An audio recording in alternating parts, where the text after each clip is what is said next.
In the beginning of episode 7, Ian returns to his private residence with Heeju. It was very late, so everyone was worried about them. Manager Young comes to ask them where they were for so long, and that too, without the royal guards. But both of them were already feeling quite awkward because of what happened in the yacht. Miss Ming asks, "Did you two go somewhere nice?" They both say no at the same time. Then Heeju handles the situation saying, "We needed some fresh air, so we went for a drive." Then Ian tells Heeju, "You should rest." So Heeju says goodbye to everyone and goes to her room. But at night, Heeju couldn't sleep at all. She keeps thinking about their kiss, making her feel very embarrassed. Then she says to herself, "It's not a big deal. We did it because we got stuck in that moment." But still, she feels quite embarrassed. Meanwhile, Ian couldn't sleep either, but he looks very happy and keeps blushing thinking about their kiss. Later, he comes to meet Heeju and calls her. Heeju notices him but doesn't say anything. Ian then returns to his room. The next morning, Heeju tries to leave quietly for her office, but Ian is already waiting for her. He asks, "Where are you going?" Hearing his voice, she gets startled and is about to fall, but Ian catches her in his arms. Heeju's gaze falls on his lips. She keeps staring. Then she moves away and says, "I'm going to my work because I'm the CEO." Saying this, she runs off. Ian smiles, seeing her. After this, Heeju goes straight to the church. She tells the priest, "Can I get an exorcism done on myself? I feel like I'm possessed." She remembers that kiss scene again. So she says,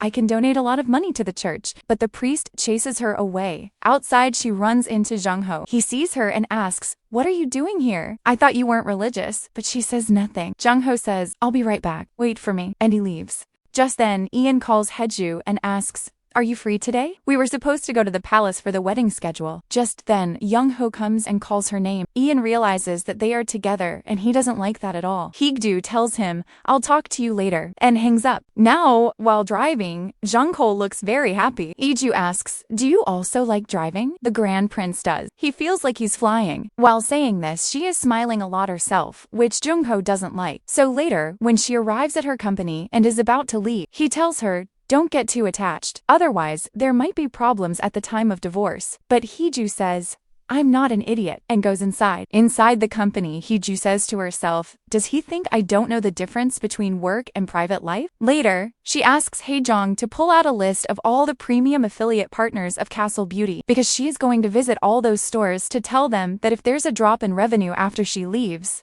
their royalties will be in danger. She also asks to call Minjin. Meanwhile, the king is choosing a date for Ian's wedding. Just then, Ian arrives. The king chooses the earliest date possible, but Ian tells him, "I chose this date." Yoon asks the reason. Ian says, "We need time for the preparations." The king agrees and fixes that date. Meanwhile, Heeju goes to her first affiliate partner's store. She tells them, "Even if I'm getting married, I will keep coming here for inspection." They say, "We will do our best." Just then, Minjin and Gaeong also arrives there. They both start checking a necklace. Now Heeju tells her brother, "This is the first handover of my shares." Hearing this, he is shocked, so he asks, "Are you serious?" Heeju says, "Yes, but if you fail this time, I'll kill you." Saying this, she leaves. Now both of them are very happy. Later, Haejong asks Heeju, "Are you really going to give the castle group to your brother? You have the option to hire another executive." But Heeju says, "Then I can never return to Castle Beauty. But now that everything is on Minjin's name, my dad will realize my importance.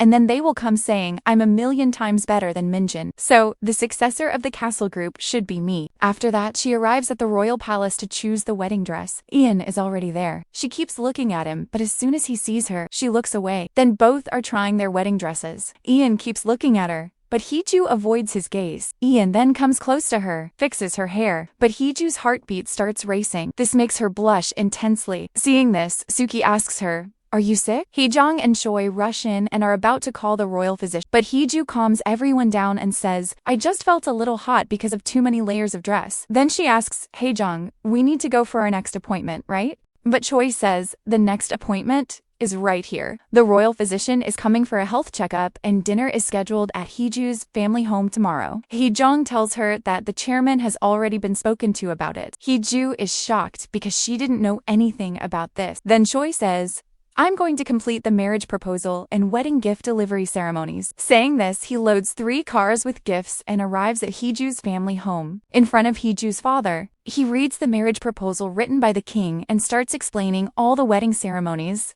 Meanwhile, the royal physicians have arrived for the health assessment. The court lady is talking about fertility and future children. Hearing all this in front of Ian, Heeju becomes even more awkward. The physician thinks she is sick, but Heeju says she is fine. However, Ian smirks as he knows the reason. So he asks everyone to leave so he can talk to Heeju alone. He asks her, "Tell me what happened. You look troubled. Why are you behaving strangely?" But Heeju says, "You are the one behaving strangely. Even in front of everyone, you fixed my hair. And your eyes? You keep looking at me with those lovable eyes." He says, "My eyes have always been like this." Then he asks, "Is this because of last night?" But Heeju says, "No, I'm absolutely chill about it. It happened in the flow and we got stuck in the moment. If it had been a stranger, everyone would have done the same." But Ian says, "I wouldn't have done that. I did that because it was you." Hearing this, Heeju's heartbeat speeds up again. Then in the evening, the Queen Mother comes to talk to him. She asks him, "You seem a bit upset. You're not angry because of what I said last evening, are you?" He says, "Nothing like that." The Queen Mother asks, "Then, did you have a fight with Heeju?" Says, "No, but it seems you want us to fight." Irene says, "I'm just worried. You two come from different worlds. This happening is common." On this, Ian says, "My brother and you came from the same world, but were you ever happy?" Irene remembers a scene when she had to go to an event with the king, but when she called him, he told her to go alone. Just then, Ian comes and asks, "Did my brother run away again?" "It's okay. I'll come with you." Irene says, "Your father will scold you for it." He says, "What's new about that? He scolds me every day." This shows us that their relationship wasn't always bad. Back to the present, Irene says, "There is no place for happiness in a royal union." Then we see Sang-woo in his room. He recalls the scene from 3 years ago. When the king died, he came to see the Queen Mother, but she was very scared. Here, the Queen Mother had told her father that the king had issued a royal decree stating that he, Ian, would be the next king. So, in anger, she burned that royal decree, causing the palace fire. On the other side, we see Ian in his room. He opens his safe, and here we learn that the royal decree is still with him. Only a small part of it burned. The next day, we see Minjun and Gaeong. Both are excited to meet Ian. Her father is still a bit grumpy. Minjun tells him, "She is your daughter. If you hate her, that's fine, but you shouldn't hate your son-in-law." Henjuk says, "Stop talking nonsense." Next, we see Heeju and Ian in the car. Choi tells them, "We might have to stay there for 4 hours because it wouldn't look good if they left early." Hearing this, Heeju is shocked. In the next scene, they both arrive at Heeju's house. Mr. Song welcomes them. Ian calls Minjun brother, which makes him very happy. Meanwhile, Choi and Hejong are sitting together. Choi says, "These two have been acting a bit different since yesterday from how they were acting just a few days ago." Hejong says, "Maybe they've started liking each other." Just then, Hejong has to leave for some work. Choi notices she has a maid of flour and left it there. He smiles looking at Hejong. On the other side, everyone sits down for dinner. Meanwhile, Heeju and Minjun keep bickering because he keeps doing or saying something silly from time to time. But Gaeong scolds him and tells him not to ask such thing. Then her father asks him, "Please take care of her. I thought she would probably marry someone slightly below her status. But now that she's marrying into the royal family, I am a bit worried." Ian says, "I will always take good care of her." Her father interrupts him and says, "That place is known for its troubles and tragedies, and that's what I'm more worried about." Heeju says, "Since when did you start worrying about me so much? Where was my caring father when I had my accident? When your son got married, you gave company shares and buildings to his in-laws. Now that your only daughter is getting married, you must have prepared some gift." But he says nothing. Heeju then gets up and goes to her room without eating. Ian also goes to talk to her. Heeju says, "Leave me alone for a while." But Ian comes and sits beside her. Ian says, "I think your father likes me." But Heeju says, "He's just acting. He just wants to increase his company's numbers by using you." But Ian says, "I don't mind. If I have anything that can benefit you or your family, if you say so, I'm ready to give it." Heeju keeps looking at him and asks, "By any chance, do you have feelings for me? And that kiss, is this your first time?" Ian finally says, "Yes, I like you, and this is my first time." Heeju just stares at him. He asks, "Are you having second thoughts that I won't give you a divorce?" Then he says, "Don't worry.